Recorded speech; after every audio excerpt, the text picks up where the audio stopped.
Unit 3, Manage your stress, Part 3. In order to have the maximum energy available at the start of busy day.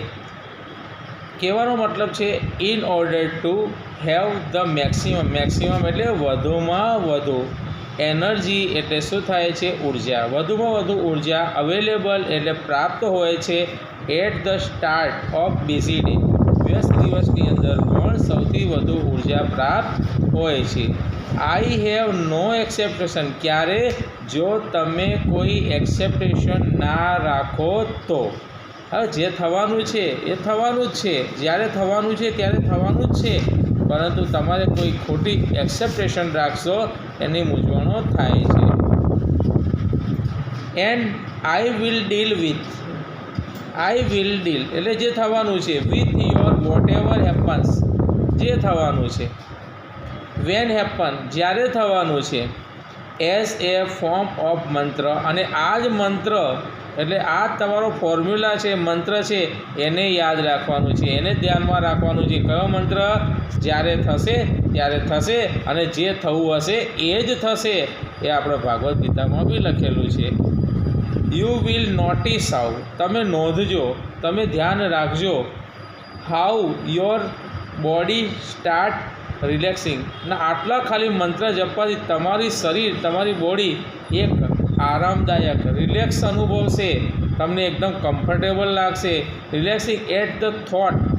Of no expectation જો તમારા જોડે એક્સેપ્ટેશન નહીં હોય તો તમારા મગજને બી એકદમ શાંતિ મળશે રિલેક્સ થઈ જશો કમ્ફર્ટેબલ થઈ જશો